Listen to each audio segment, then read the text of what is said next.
By Mark Field. Foreign Office MinisterI visited Rakhine in September, the first Western minister to do so since the current phase of the crisis began.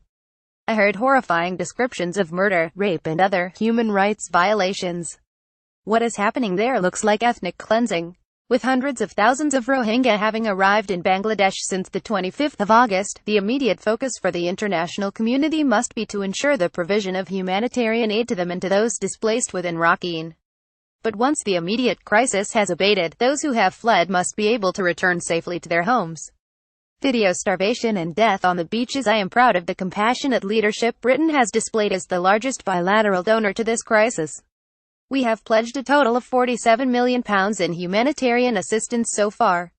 This includes the provision of emergency food to 174,000 people and life-saving nutritional support to more than 60,000 children under 5 years old and 21,000 pregnant and breastfeeding women.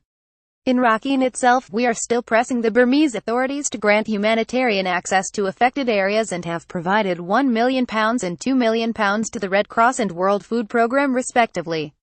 Explained the Rohingya refugee crisis. We have acted as a figurehead, wielding our global influence for good by encouraging other major donors.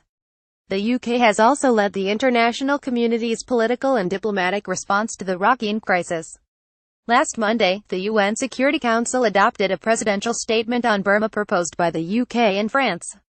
The statement demanded an immediate end to the use of excessive military force in Rakhine and greater access for the provision of humanitarian aid.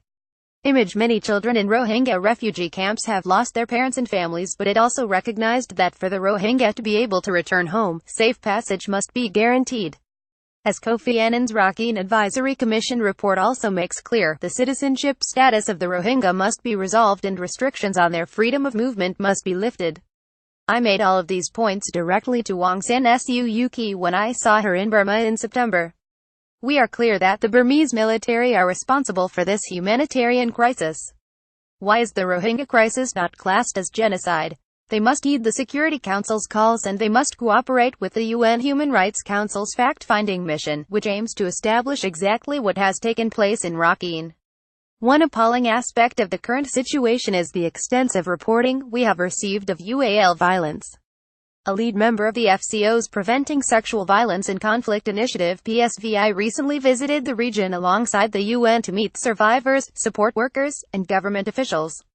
Video. Rohingya women speak of torture and rape. UK funding has helped to ensure that counselling and psychological support will reach around 10,000 women and more than 2,000 survivors of UAL violence in the refugee camps in Bangladesh. We are also deploying 2 UK experts in UAL violence and supporting further UNICEF initiatives to protect children. We must continue to preserve and reinforce Burma's fragile transition to democracy, while recognizing that the pace of that transition will not be as swift as we might have hoped. Ms. Suu Kyi has publicly supported the safe repatriation of refugees.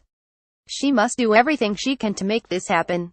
Image. Aung San Suu Kyi on a visit to Rakhine State on the 2nd of November, but her powers to enforce this are limited. Prejudice against the Rohingya in Burma is deep-rooted. Ms. Suu Kyi does not exert control over the Burmese military as the constitution makes them independent of the civilian government. She remains central to Burma's democratic transition. The UK will continue to support civilian government in Burma as the best hope to ensure the fair treatment of the Rohingya and respect for human rights across the country in the future. Mark Field is Minister of State for Asia and the Pacific at the Foreign and Commonwealth Office. He was first elected as Conservative MP for the cities of London and Westminster in 2001.